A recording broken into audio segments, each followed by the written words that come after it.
So first I want to say hi to the Extension School. We have 350 students watching our lecture every day, so I want to say hi to them. And actually I want to especially invite the Extension School and everybody here to see our very modest Tal, right? He didn't tell us he was on 60 Minutes, but that's okay. But Saturday night, Tal is going to be the honorary basketball coach for the women's team, which at the game against Cornell on Saturday at 7 o'clock, which is the biggest game of the season.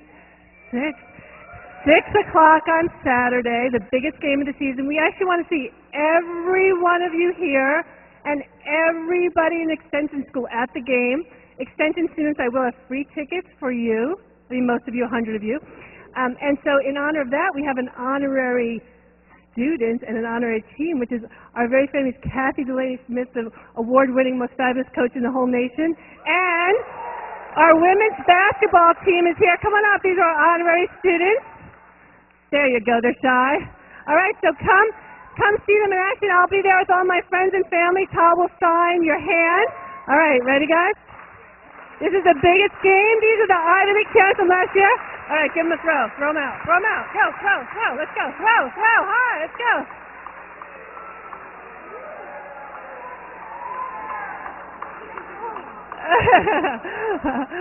All right, thank you. Thanks. I'll see you all on Saturday. Good luck. Thanks. Okay. I didn't plan this, but all right. All right. Do I have anything else? No. Okay.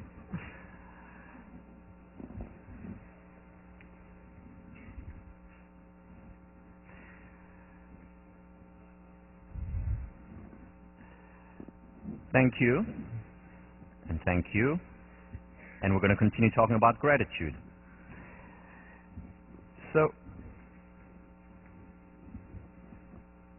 last time I ended by talking about my role model, the person who, to me, exemplifies more than anyone else what a true benefit finder is. And when I told about my grandmother, I told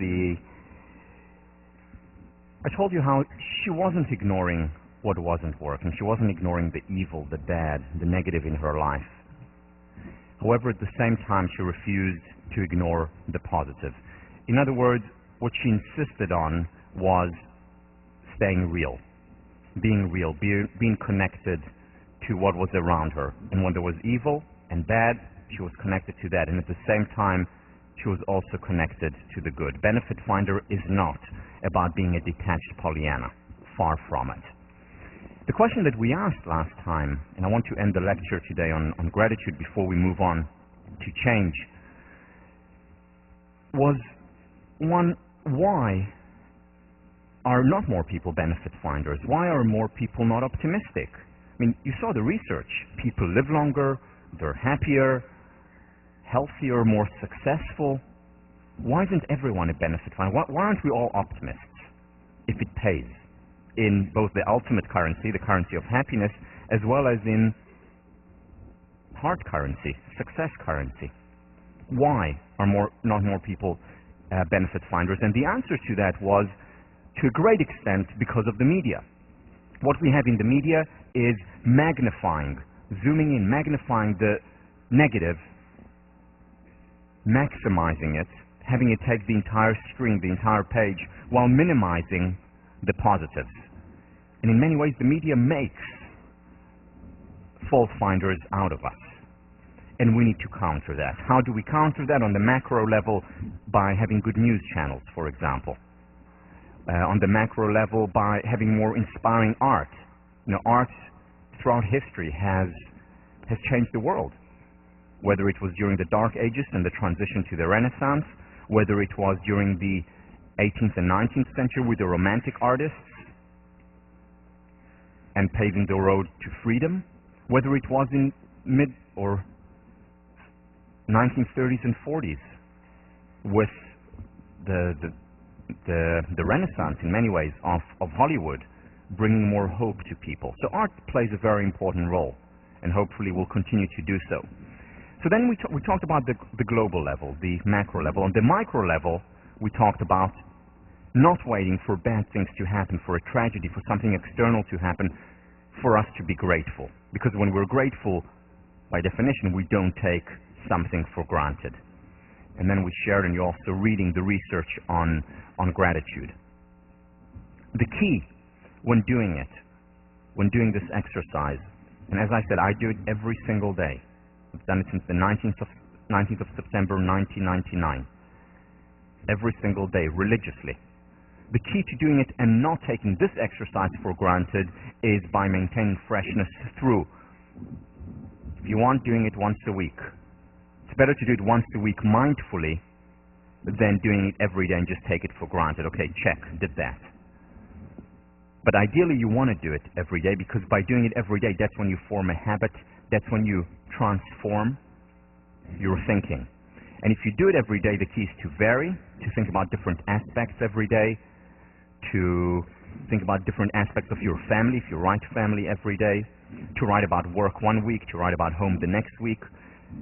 Maintaining mindfulness, focusing on different things that you didn't notice before, creating novel distinctions, as Ellen Langer would say, and visualize. So when you're thinking about your girlfriend or boyfriend and writing your gratitude, visualize them. When you're thinking about the meal that you just had in your dining hall, which was delicious, think about it, visualize, make it as real as possible. That's how children think, and that's why children have this freshness on a day-to-day. They don't take anything for granted. They see life as a miracle. Emerson once said, if the stars would shine once in 1,000 years, we would all look up and praise the glory of this world. But because they shine every day, we take them for granted. For children, that doesn't exist, and part of the reason why it doesn't exist is because they don't think automatically conceptually. They think more perceptually or sensually, and they remain connected to the real. And we can do it simply by visualizing. This is the wonderful research done here, William James Hall, 8th floor. The key to this, as to any change that we're talking about, and we're going to devote more than 2 lectures to change today, as well as the whole of next week.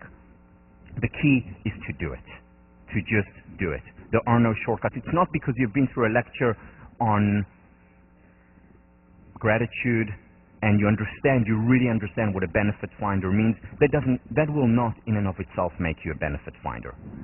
You need to do it, you need to experience it.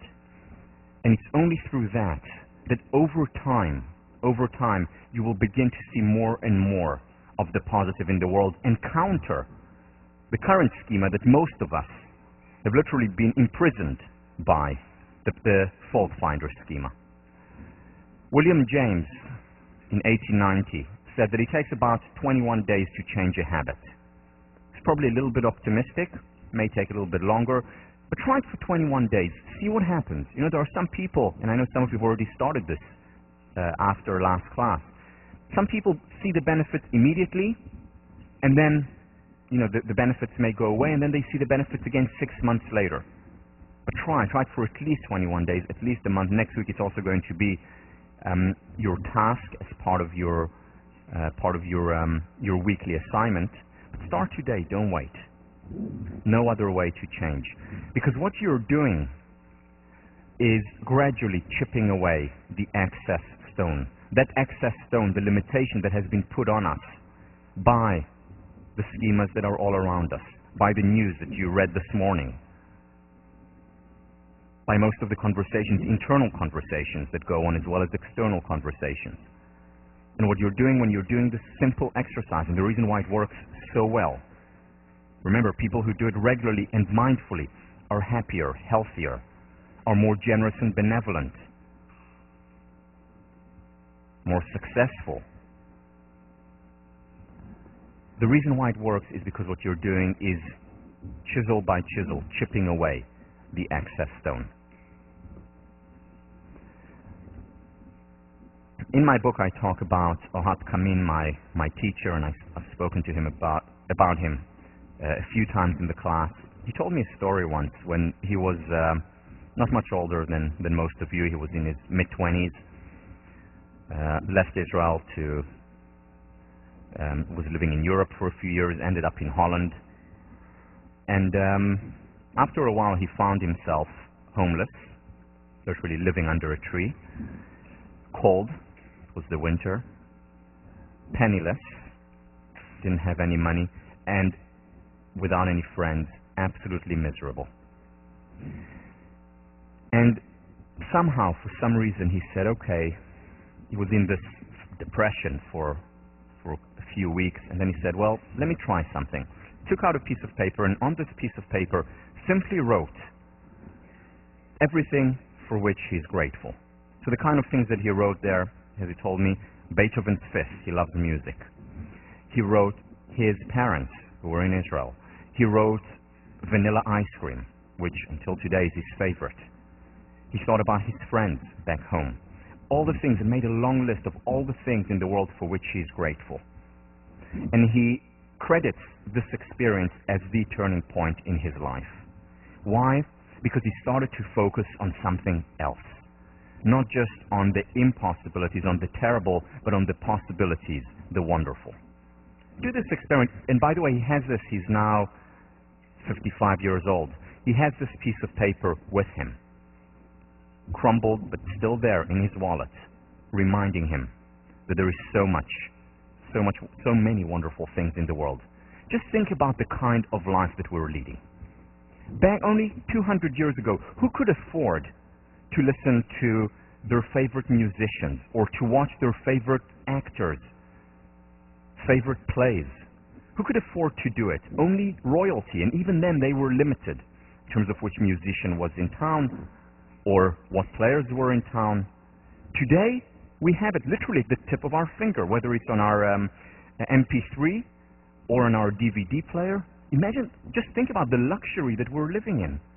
Kings and queens did not live that kind of luxury. However, we get used to it, we adapt. And sometimes it's a good thing because we also adapt to difficult experiences. And the question is, how do we learn, in a sense, to eat the cake and leave it whole, meaning to adapt to the painful, but not to remain impervious or to become impervious, to become indifferent to the privilege that we have. How do we maintain the gratefulness? And it's by being mindful, by thinking about those wonderful things that we have, whether it's in a friend, whether it's in a movie we watch, whether it's in the lunch that we're going to have served to us in our house later. The gratitude exercise, one of the reasons why it's so powerful, because what we're doing is we're co-creating our reality. Most of the questions that we ask or are asked of us is, what's wrong? What needs to be improved? What are my weakness areas? Important questions, not enough. If these are the only questions that we ask, as far as we're concerned, the good does not exist. And when we ask, what am I grateful for, even if it's just once a day, that in and of itself creates, bless you, that in and of itself creates a new reality. And we begin to see things that we haven't before. So when I do this exercise, and have been doing it for a long time, I notice things today that I wouldn't have noticed had I not been doing this. And I would say, oh, this is something I'm going to write tonight. It's so beautiful. And when I go for a drive and see suddenly a nice mountain in the Hampshires, oh, I'm going to write this down later. And I wouldn't have noticed it. And as far as I was concerned, these things did not exist, just like the children on the bus did not exist, when you were not asking also the right question.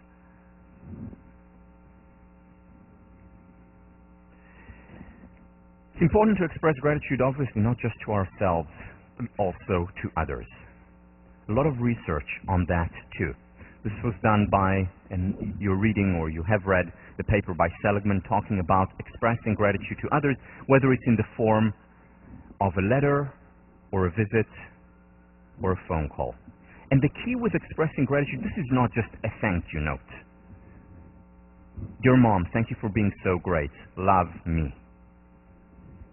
That's not just a thank you note. It's sitting down and thinking, what can I be grateful for my mom? What has she done for me? What has she given me throughout all these years and really thinking about it.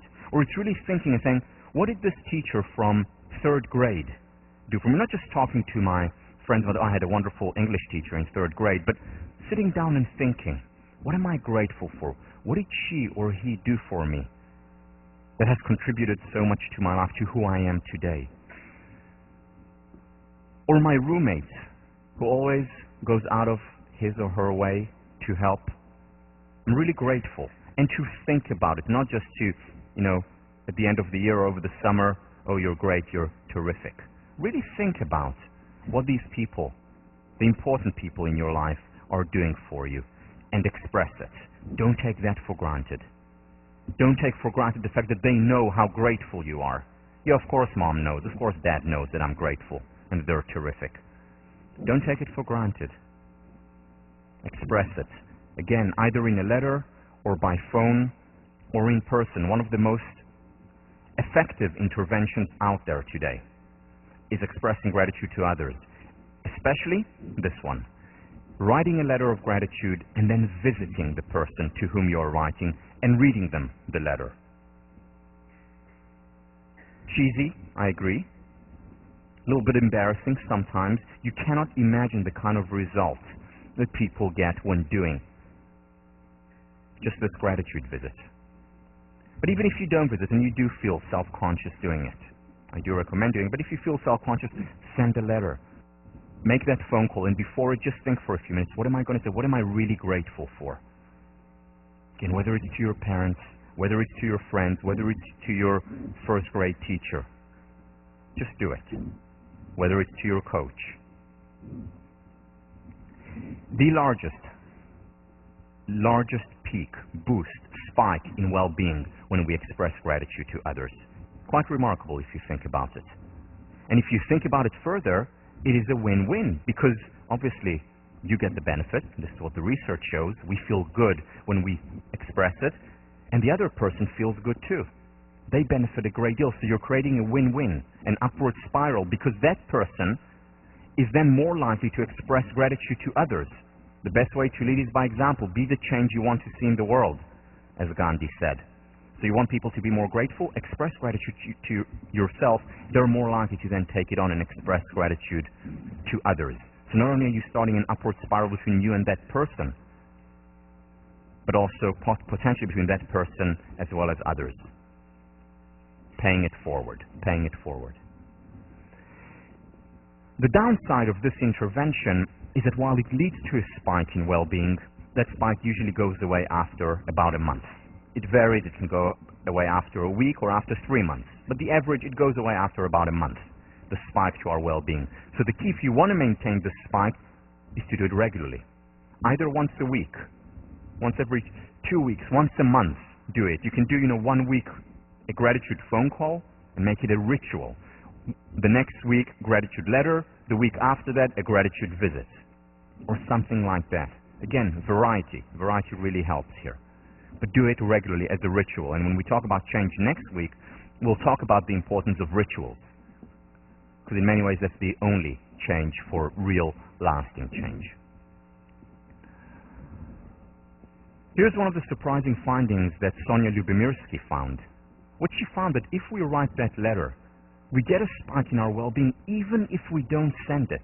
Obviously, if we send it and we get feedback, the spike is even higher. But just the act of writing it, of being grateful, of being open, that in and of itself contributes to well-being. Next week, your response paper is going to be a letter of gratitude, which we will highly recommend you visit the person and read it to them, or at the very least send it if you're not close to them now, physically. But even if you just write it and don't feel comfortable sending it, that in and of itself contributes to our well-being. I want to go a little bit more in depth into how we express gratitude and, in general, how we deal with painful and positive emotions. Once again, Sonia Lyubomirsky did research where she invited participants to talk about or to share the worst experiences of their lives and the best experiences of their lives. And what she did was divide them actually into 4 groups. One group, write about it. Write about the ABC, the affect, the emotion, the behavior, what you did then, and the cognition, what you thought then. 3 times on 3 consecutive days for 15 minutes. First group just wrote about it. The second group talked about it to a tape recorder. About the same best experience, and another group worst experience. Third group, just think about it, ruminate for 15 minutes also on 3 consecutive days. What she looked at was physical and mental health. She looked at how healthy they were. She looked at their physical, how they perceived themselves as healthy or not, how many symptoms they actually had, and then she looked at their mood, how happy they were before the experiment and 4 weeks later. After that, 3 days, 15 minutes each day intervention. There was also a 4th group, which was a control group.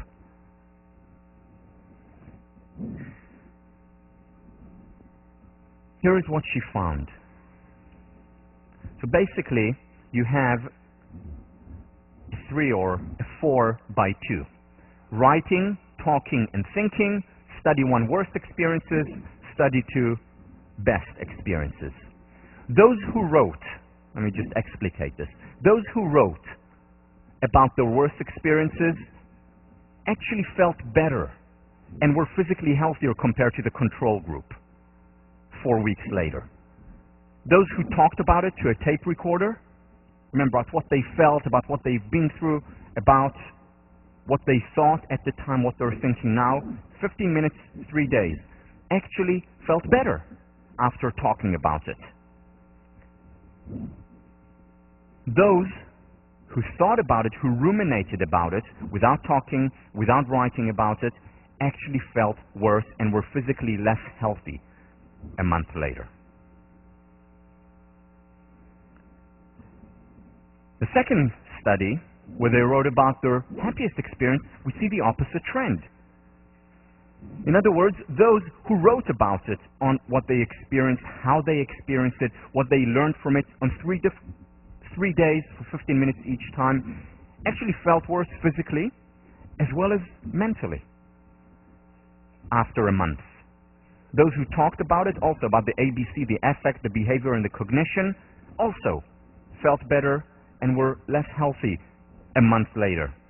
Whereas those who just thought about it, ruminated about their positive experiences, imagined it on 3 consecutive days, 15 minutes each day, actually felt better and were healthier a month later, 4 weeks later. So she ran a 3rd study to understand. This was a surprising result. It's not what she expected. So she ran a 3rd study to understand the mechanism, what is going on here. Why is it that when we write and talk about negative experiences, it makes us feel better and healthier, strengthens our immune system, whereas when we just think about it, ruminate it, what's going on here? Whereas the exact opposite is the case with positive emotions. And what she found was that there was a distinction between analyzing and replaying. When we analyze an experience, when we make sense of it, it helps. It actually helps painful experiences and negative experiences, which is why therapy helps.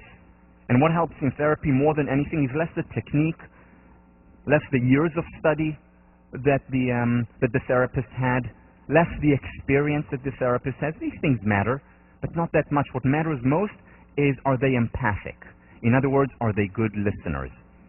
So when we feel like we can talk and analyze about painful emotions, we feel better. We're physically healthier. When we simply sit down and ruminate about painful emotions, without making sense of it, we get very often into a downward spiral. We narrow and constrict. We feel more sad. We narrow and constrict even more. Remember the Barbara Fredrickson studies? And so on and so on.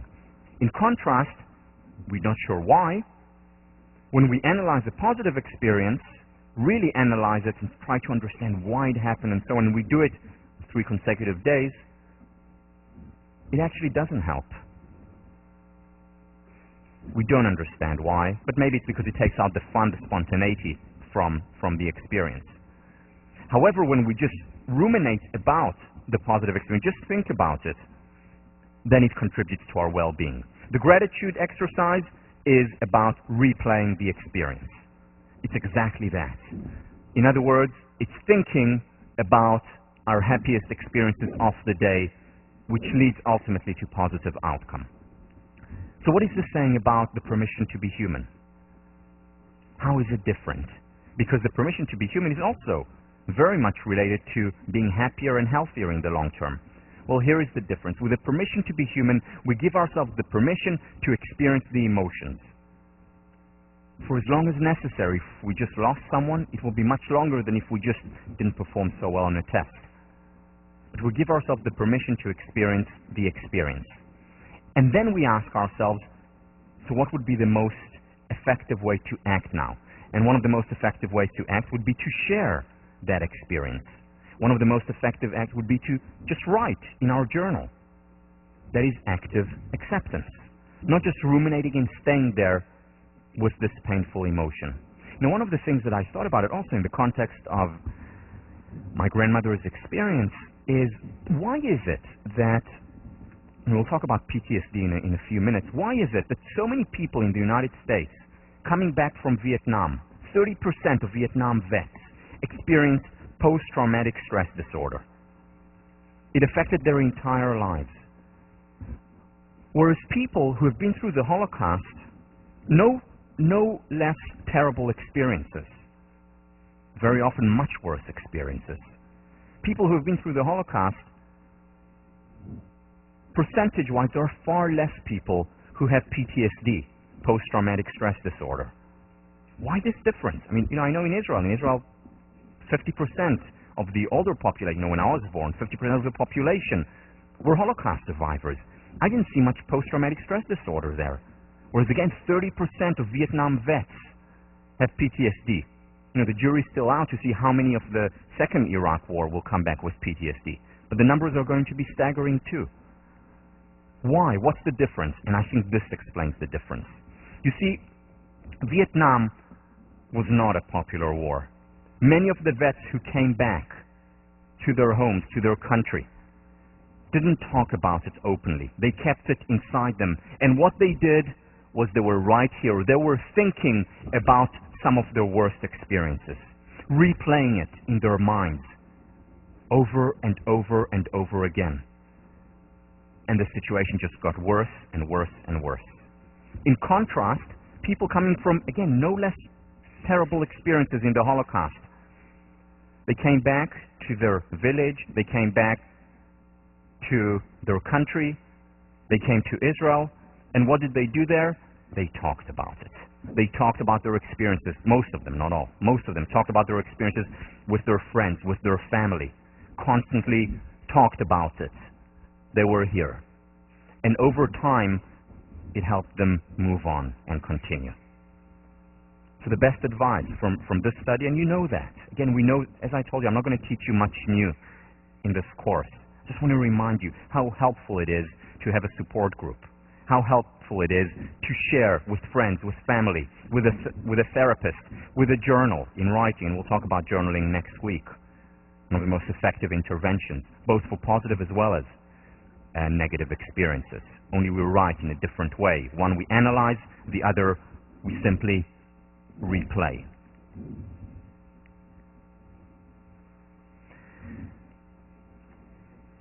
Being grateful shouldn't wait for Thanksgiving. We shouldn't wait for just once a year, that November date when we express gratitude, when we go around the table and say what we're grateful for. It should be a habit. A, because it works, it helps, and B, because it's moral. This gets to a point that I'll repeat throughout the course, where the moral is also the practical. The practical, in most cases, is also the moral. They go hand in hand. David Stengel-Rast, the book that I mentioned last time, we live in a given world. What brings fulfillment is gratefulness, the simple response of our heart to this given life in all its fullness. Again, just like a child. The poet, Galloway Kinnell, to live and die in gratefulness, if in no other virtue. And Cicero, gratitude is not only the greatest of virtues, but the parent of all others. Why is it the parent of all others? I thought about this sentence a lot, which I love, but Why? Because if you think about it, if we're not grateful, then we take things for granted. If we're not grateful for the good things in our lives, it means we're taking them for granted. And then we're blind to them. Then, as far as we're concerned, they do not exist. Now, what makes virtue virtuous? It's the good. And if there is no good in our world, then that takes away the virtue from being virtuous. That is why I think what Cicero was talking about when he meant it is the parent of all virtues.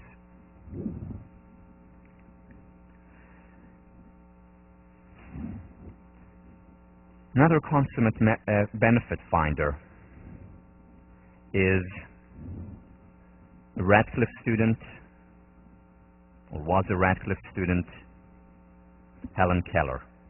Helen Keller can quite literally open our eyes and get us to appreciate what is all around us. She tells a story in her wonderful autobiography about a friend who came to visit her once in Cambridge. There were many more woods at the time, and the friend walked around the woods, and when her friend came back, Helen Keller asked her, "So, what did you see? What did you note?" To which her friend responded, "Well, nothing in particular." And Helen Keller responds to that nothing in particular in her autobiography. Let me read. "I wondered how it was possible to walk for an hour through the woods and see nothing of note. I, who cannot see, find hundreds of things. The delicate symmetry of a leaf, the smooth skin of a silver birch, the rough shaggy bark of a pine.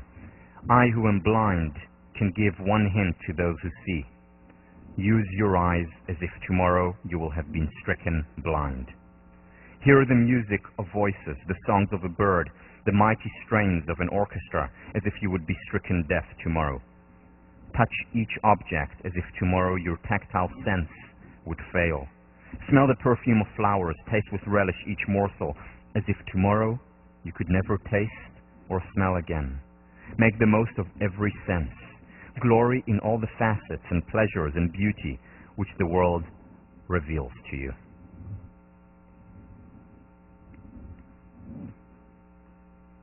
Take a minute twice a day to focus on what is going on around you. Take a minute when on your way to class to look at the beautiful grass, at the beautiful trees, at the beautiful snow. Take a minute in the evening to reflect and think about the day you had and to write down the things for which you're grateful. Today over lunch, just bite a little bit slower than you do normally and taste, experience the taste, because it is a privilege to have the food that we have. It is a privilege to have the friends that we have, the family that we have, and we shouldn't take that privilege for granted. Because what we don't appreciate, unfortunately, depreciates. And we don't need to wait for a threat, for a tragedy, for us to appreciate what's all around us and within us. What reminds me constantly, my surrounding, the reminder that I have always in front of my eyes, is a picture of my family, and particularly of my grandmother in the middle. And here is my grandfather, who saw her coming in, stooped, ill, and took her into his arms. I have this picture in my office. Look at it all the time to remind me. I would have told you the story now, which comes at the end of the lecture, but I know that when I tell the story, it drains me so much, I don't think I would have been able to go on. So I told you at the end of the lecture last time. But this is my reminder. This is what primes me, creating a positive environment, what primes me and reminds me to be a benefit finder. So here's what I want to do now. What I want to do now is take a time in. The first time in of the semester, not the last one, time in where you have a chance to look inside yourself, to reflect. And you'll have an opportunity in sections as well, but I want to do it now in this room. I want you to take just a couple of minutes to think about and write down mindfully the things for which you're grateful, the wonderful things in your life. So take 2 minutes to do it.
Okay. I want you to continue. It would be great if you could continue this later on as well, but I want to do something else now. Something slightly embarrassing. My apologies in advance. But what I'd like you to do now is share with the person next to you somewhat. You don't need to share everything, and you can have some beeps in the middle if you want censorship. That's fine. But just take a couple of minutes to share with one another, with the person next to you, or if there are 3 of you, just share quickly. I'm just going to give 2 minutes for that, the things for which you're grateful. You can elaborate on one thing, or you can read the list.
take 30 seconds more to finish up.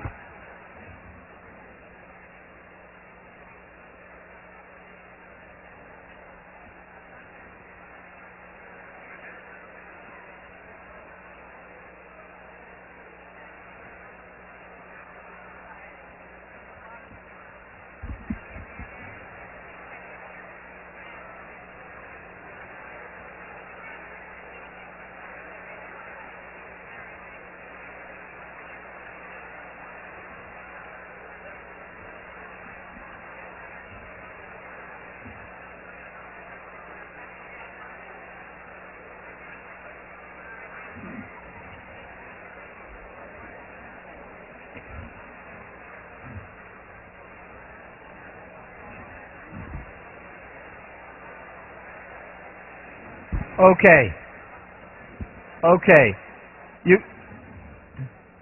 can continue later. I recommend you continue later.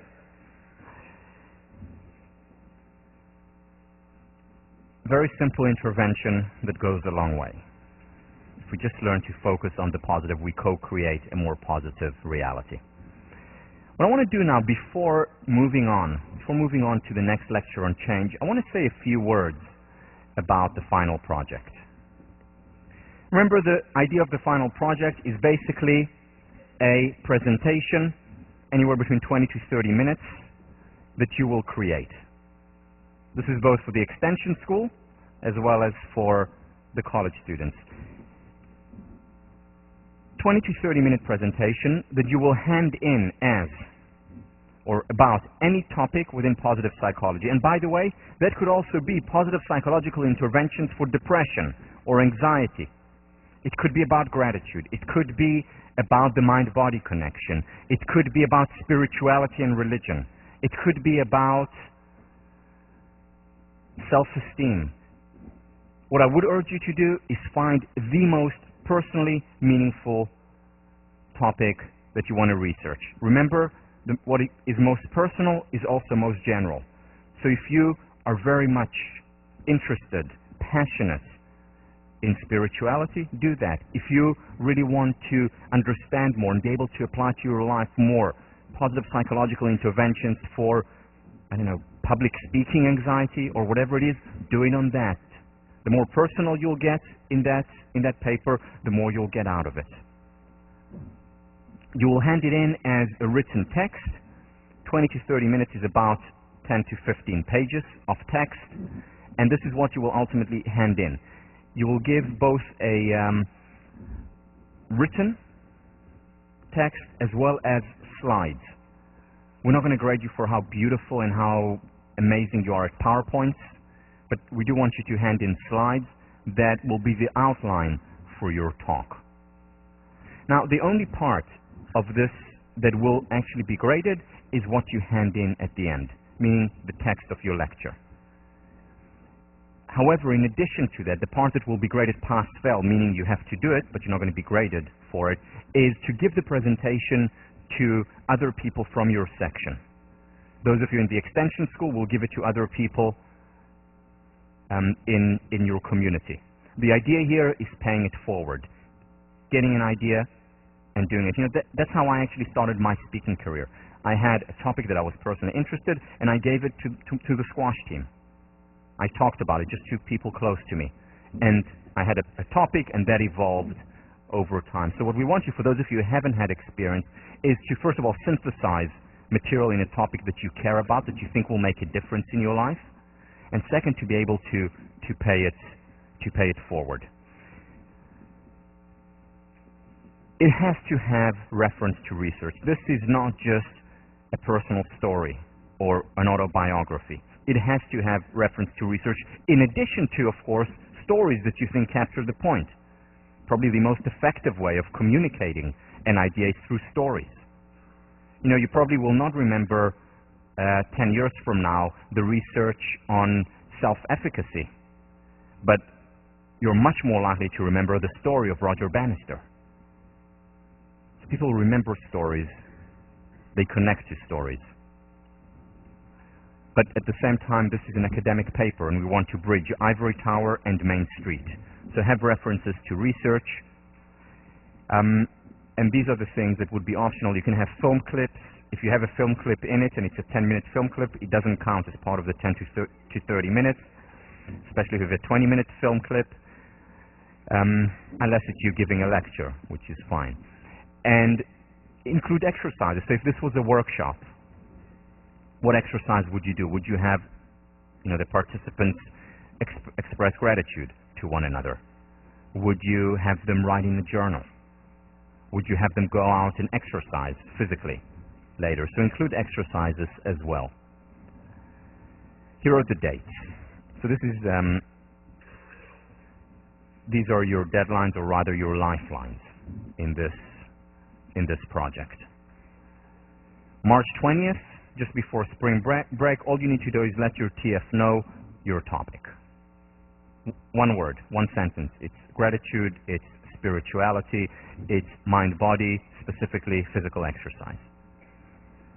Just let them know. Now, you may change that a week later or 2 weeks later, but we would just want you to start honing and thinking about what your likely topic will be.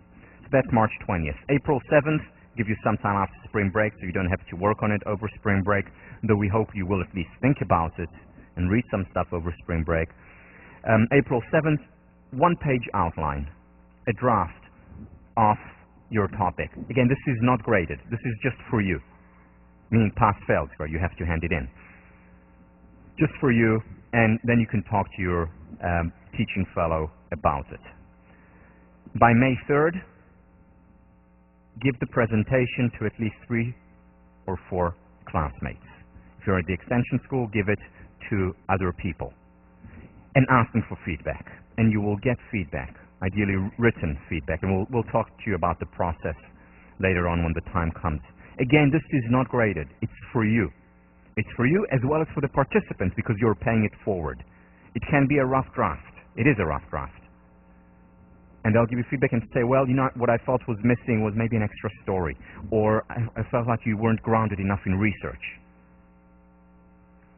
or introduce a little bit more energy, or whatever it is. Get feedback from them to help you. And then a week later, the final project will be due. Any questions about this? If you have a question, probably others have the same question. So any questions about the final project?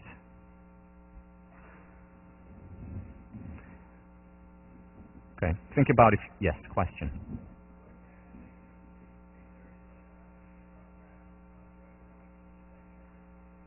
No, it's not in section. You will actually, okay, so the question is, where do you make the presentation? You will have to get together with your group, the other 3 or 4, probably be 3, and give each other the presentation. If you want to do it with PowerPoint and the whole thing, that's perfectly fine. If you just want to read it or speak it, that's perfectly fine too. Your choice, whatever you think would be most helpful to you. Again, this project is for you. It's for you and for others, hopefully, who will benefit from hearing what you have to say. Students who have done it, we've done it already for the last 2 years. The first year where I taught it, we just had a regular paper. And students enjoy this process so much more, get so much more out of it, and it stays with them because it's something that you can take and again pay forward also when you're done here. Other questions? Yes.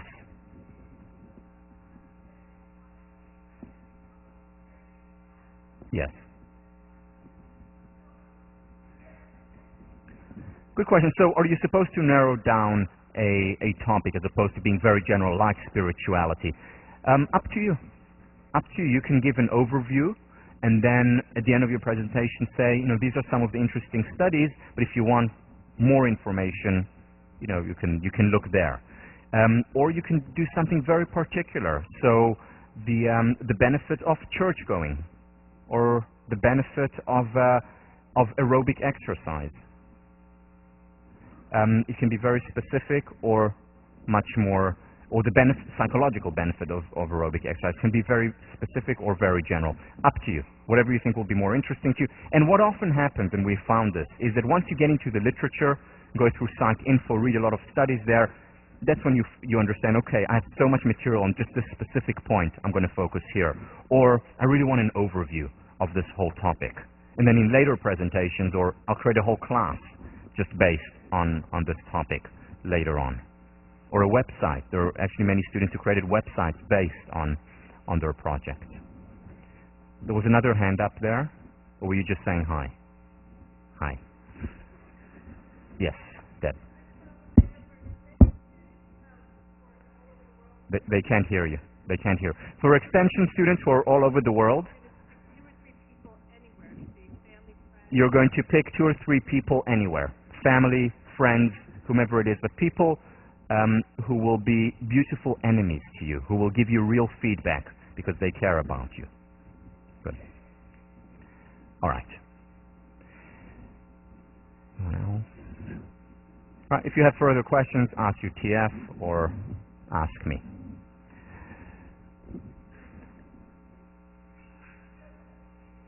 Bless you.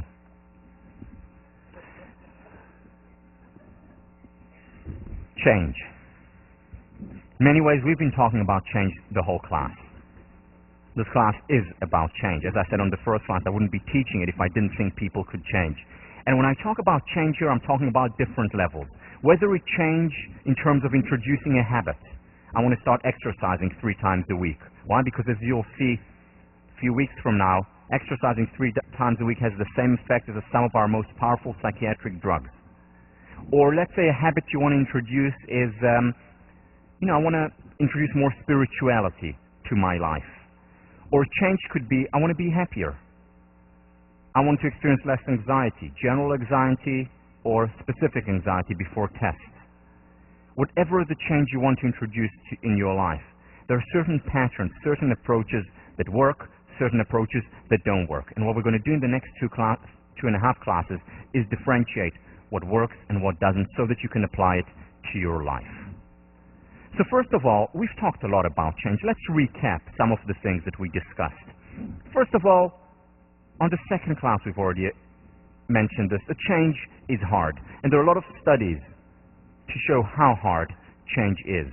The twin research, remember the conclusion, trying to change your happiness is as difficult and futile as trying to change your height. Now, even though they went back on their word and they said, well, it's not really impossible and futile, still, what they did show in their studies is that it is very hard. The twin studies, happiness is a stochastic phenomenon. Then, Daniel Gilbert's work on effective forecasting. Yeah, we experience an up after we get tenure or after we get into Harvard, and we experience a down when we're rejected by Reno or whatever it is. But then very quickly we go back up to our base level of well-being. And most of our life looks like this, around this straight base level. It's very difficult to get an upward trajectory. Possible through coping, for example, but it's difficult. The Cambridge Somerville study, a 5-year intervention that ultimately led to negative change, where there was more alcoholism among the people who did go through that intervention, with the bright and the best. Psychologists, psychiatrists, social workers, programs. So we know change is hard, whether it's on the individual level or on the societal level. However, we also know that change is possible. We know that many of the people who argue that change is not possible are making the error of the average, looking at the average score as opposed to outliers, as opposed to people who have introduced change.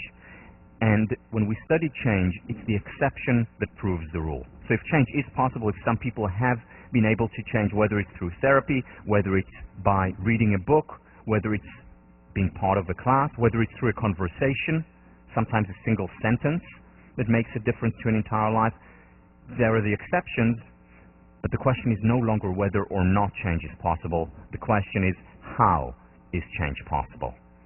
And this is the question that we're going to address in much greater depth on a higher level of the spiral in these lectures.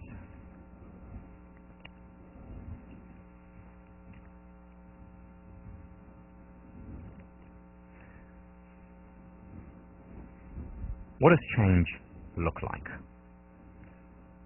Let's go micro here. Let's go to the brain level. How does change actually look like? What happens in our brain when change occurs. Until 1998, neuroscientists thought that the brain was essentially fixed. We were born with certain neurons, with certain pathways. The brain doesn't grow, doesn't change past the age of, say, 3. Maybe first few experiences the brain still changes, evolves, but after the age of 3, no change. And this theory, which was held until 1998, I mean, that's not so long ago, this theory gave credence and was actually proof positive for happiness as a stochastic phenomenon. You're born with certain genes, you're born with certain inclinations, with certain neural pathways. You have few experiences that really affect you a great deal, as Freud argued, and then the rest of your life you're going to just fluctuate around that same level. No change. That was until 1998. In 1998, scientists started to notice that the brain actually does change, and they came up with the concept of neuroplasticity. Neuroplasticity. Our neurons are plastic, they change. Not only that, not only do the pathways change in the brain, and we'll look at them in a minute, but also they came up with another concept, which was neurogenesis. Neurons develop, are created throughout our lives until the day we die, potentially. So it's not the fact that we're born with a certain number of neurons and it's downhill from there, as conventional wisdom had us believe, as many people still believe today. No, neurons develop and grow, emerge throughout our lives. The brain, it turns out, in many ways is like a muscle. Use it and you don't lose it. Use it and you generate, you build the muscle up. And the question is, how do we use it so that it becomes an assistant, in a way, help toward becoming happier? So let's look at what the brain actually looks like. What it looks like is that there are millions of channels inside, neural pathways, connections between different neurons in the brain that look something like this. As you can see, some are very thin, are relatively new, some are much thicker, much more established. And the way it works, in many ways, is like in nature. You have large rivers, large channels, and you have tiny rivers and tiny channels. And what happens is that every time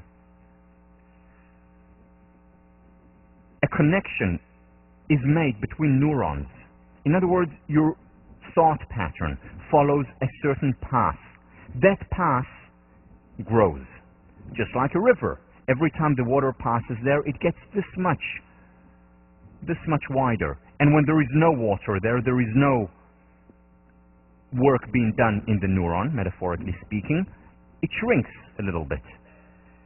So neural pathways grow with use, and they shrink when there is no use. If it's something that a new neural pathway that was just created, because remember, there's neuroplasticity, neural pathways are created constantly, there is neurogenesis, new neurons are created constantly. Initially, it's very thin. Let's say, for example, I study French, and I learn a new word. A new connection is made in my brain. Now, if I hear the word once, and never again, the neural pathway will disintegrate, will disappear. However, if I continue hearing that word over and over and over again, after a while it will become thicker and thicker. Again, this is a way oversimplification of the real process, but it will become thicker, and then I will remember it for the rest of my life. It will be established like a river that is established, as opposed to a tiny stream, a trickle that can disappear in a day. And here is the key aspect for understanding how we can change our thought, how we can change our well-being, ultimately. The neural pathways are self-reinforcing, just like rivers are. Think about it. When it rains, when there is a downpour, the water gravitates toward the existing rivers, toward the channels, toward the drains that we have built. It's much less likely to create a new river or a new stream where there was nothing before. So an experience is much more likely to gravitate to already established neural pathways and strengthen it further, as opposed to create new neural pathways. Which is why if we want to remember something, it's very good to make connections to other things, to existing neural pathways, to existing memories. Let me explain this again, because this is important to understand. Because understanding this can actually, this is something that Carol Dweck, professor at Stanford, showed. Understanding this neuroplasticity, understanding how we actually can change, can make us more likely to succeed. And one of the ways of success is to actually become happier. So it's important to understand. An established neural pathway attracts more action. And it attracts more action and gets thicker. Something that's not established, a tiny little stream, is more likely to be just wiped away. As it grows more, it's much more likely to stay, not just stay, grow even more. It is self-reinforcing. And this is what habits are. When something is reinforced over and over again, it becomes a habit. For example, you play tennis and you hit the forehand over and over and over again. Initially, you have to think about it. You have to concentrate. You have to, maybe cock your wrist a little bit, maybe understand exactly where you stop the racket. But after a while, after doing it hundreds or thousands of times, you don't need to think about it anymore. It's already grooved. And the word that they use is grooved specifically because you've essentially created a new channel. And whenever a ball comes toward you, automatically, you don't even need to think about it. It gravitates.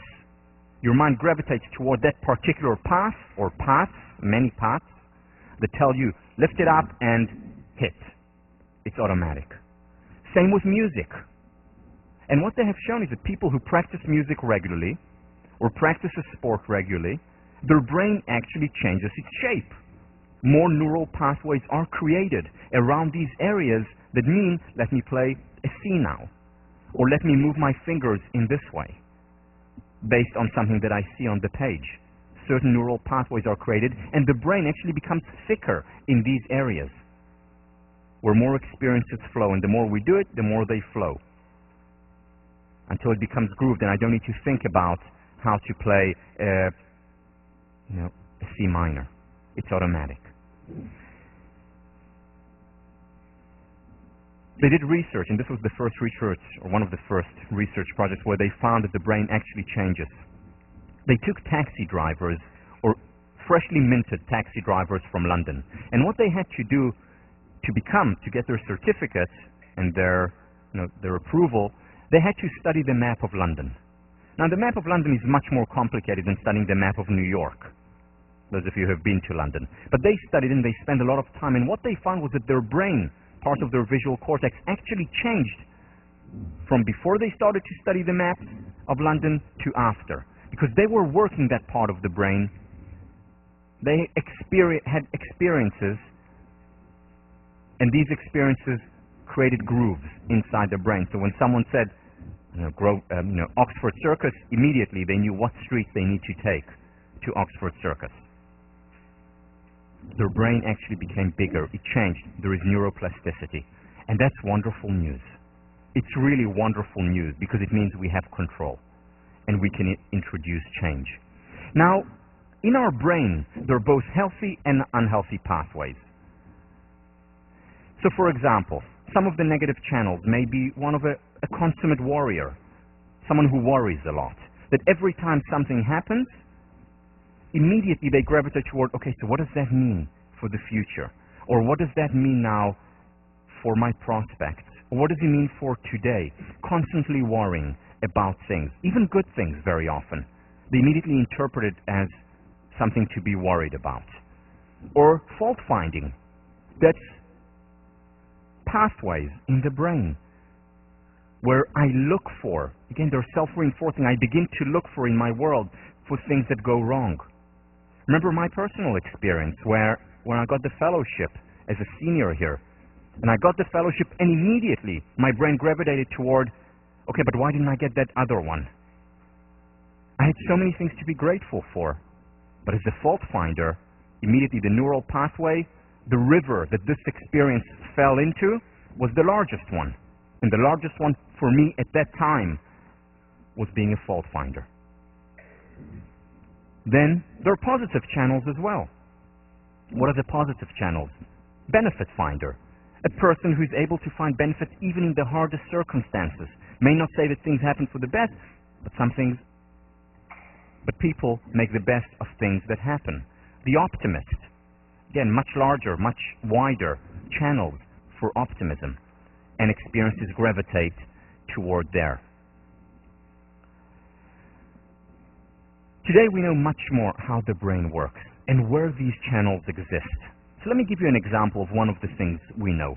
One of the things that we know is that people who have more action on the left side of the prefrontal cortex compared to the right side of the prefrontal cortex are generally happier, more susceptible to positive emotions, more resilient in the face of painful emotions.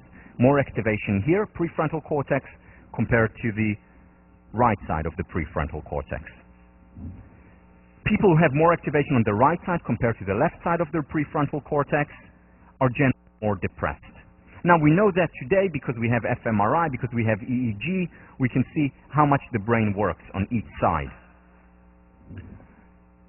But we knew that already hundreds of years ago.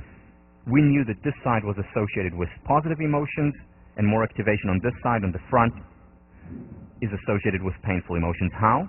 Because when people, for example, were in an accident, and the accident happened to them, and the left side of the prefrontal cortex was damaged, very often they became more depressed because they had more activation on the right side as a result, in comparison.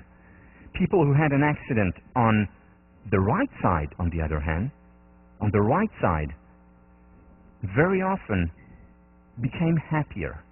Now, I don't recommend this as an intervention. Don't try it at home without your parents or with your parents. However, if you walk in the street and you happen to fall, it's always better to fall this way. So just keep that in mind.